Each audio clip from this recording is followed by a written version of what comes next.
Welcome to On the Spot, episode 4. Today we're going to be covering an interview, Q&A, Fight for Our Freedoms with Laura Loomer, Alex Stein, and Ryan Fournier. Let's go. Man is perfect, but that's why Donald Trump is awesome. He tells you that he's a badass, and he doesn't hide the fact of who he is. Unlike Kamala Harris, is like, well, I grew up in a middle-class family.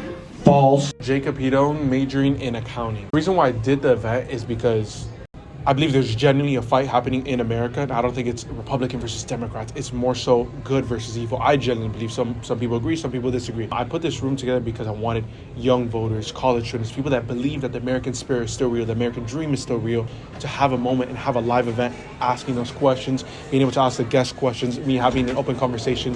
More than anything, to really put together a live event, because Tucker Carlson said something, I'm going to say it there on stage, that you can't censor a live event. A little bit, wait a minute, but like good versus evil, kind of that. So good versus evil in this sense, right?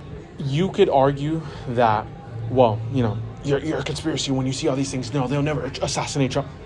Assassinated, try to get 3 times, right? Then you see, okay, why is every mainstream media outlet, for the most part, demonizing this one guy?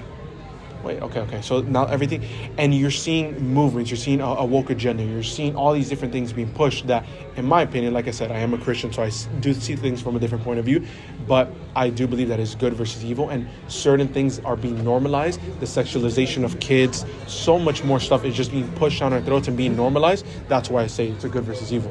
Do you have any specific issues that are important to you that you'd like to see discussed? I think more than anything, we want to see an economy that's doing good. We want to see a society where everybody has free speech, where they're not getting canceled for, where nobody's trying to get assassinated because they have certain political viewpoints, and an environment where it's not division. You will never see another Republican hold office on a local, state, or federal level if Kamala Harris is able to steal the election. And I say steal the election because there is no way in hell that anybody would overwhelmingly vote to elect that woman. She couldn't even win a primary. She didn't even participate in the primary. And you asked me, was this all coordinated? We all knew that something was afoot, whether it was Kamala, Michelle, or Gavin, or whoever. We knew that they were going to install somebody. And so they know that this is a woman who was so unlikable, she wasn't even able to garner a single vote in the Democrat primary when she ran against Joe Biden. He selected her as a DEI hire. She wasn't even selected. Alex said she slept her way to the top. That's right, she gave head to get ahead. She did. This is a woman who gave head to get ahead, and we need to acknowledge that. So it's just a fact. Brandon Amparo, political science. Ethan Vega, pre-med bio right now. For Donnie T, that's why I'm here. Ryan Hernandez, marketing. Gabriel Sixto, international business. And we actually came out here because we have a TikTok account, Right Side Reels, and we were invited by the Republicans of FIU to come here to this event that's going on. And we're just really big Trump supporters, and we're advocating, telling everyone, go out there and vote. That's our number one thing, and we're really big on that. So The main thing is that you get out there and vote because we have the choice. Many people forget that. Everyone thinks it's rigged. You got to vote. That's pretty much it. You gotta educate yourself too. Look at some policies, see what you're gonna vote for. A lot of people saying, I don't know. Look into it, you know? That's why we're here too, spread awareness. The younger generation is the future. We have a lot of impact, whether we believe it or not, and we can make a change, so. Do you have any specific policies that you kind of want to see discussed by any chance?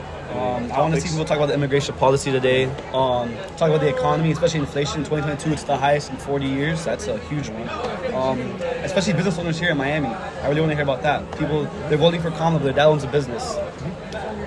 Me specifically is more of the immigration policy. I think that's the biggest issue right now. I just see the news and I kind of like sigh and I'm like, wow. So that's the main thing that I'm looking into.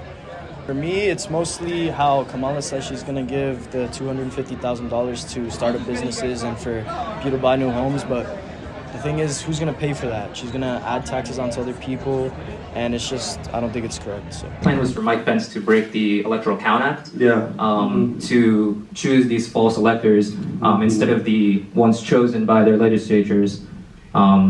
So, no, I like. Do you not think that was a coup at all? No, I don't think that's a coup because on January 6th, How so? If it was breaking the law. No, here, I'll tell you this, because on January 6th, they said that was the worst thing since 9/11.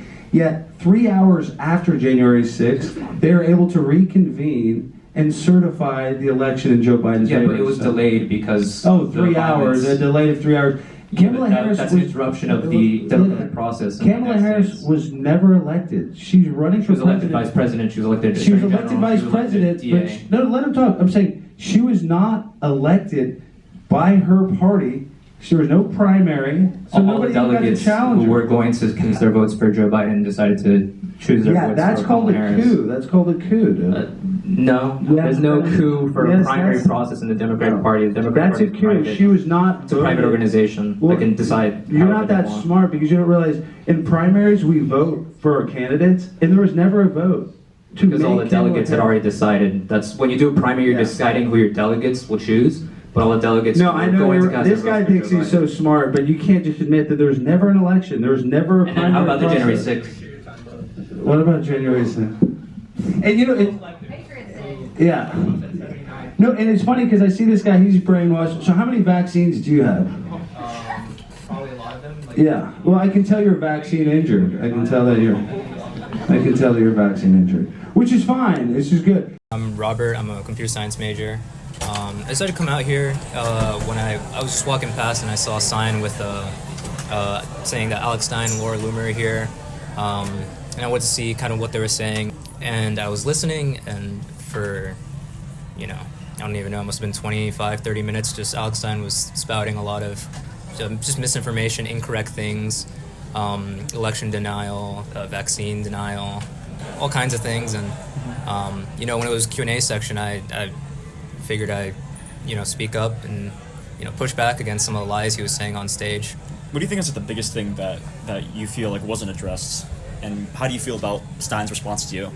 In my response, I specifically wanted to touch on two things, which was the accusation that Kamala cooed Joe Biden because there wasn't a Democratic primary, saying that nobody voted for her when that's not how a Democratic nomination works. It's not how party nominations work. It's a private organization. It's not at all a coup. And I also wanted to specifically touch on he does that accusation, but he refused to respond when I brought up that Donald Trump sent 79 false electors from 7 different states, swing states. The fake elector scheme, right? Yes. 79 people to attest that they were the duly appointed electors by their state, and the plan was for Mike Pence to break the law, the Electoral Count Act, to try to just make Donald Trump the president for 4 years against the will of the voters. Why do you feel like that's something that wasn't addressed, that asking Pence to, I guess, break the law, in your words? It's an easy answer for that one. I think it's because there is no answer. If he were to address it, he would have to reckon with the fact that it's real, it happened. Donald Trump attempted a coup in 2020, 2021. That was kind of the lead up for January 6th. The whole point of the riots at the Capitol on January 6th was to make Mike Pence make the right decision, which was to break the law and sign Donald Trump into the presidency for another 4 years. And so I think, he just can't address it. That's why he ignored it when I brought it up, because it dismantles a lot of the lies that he was pushing.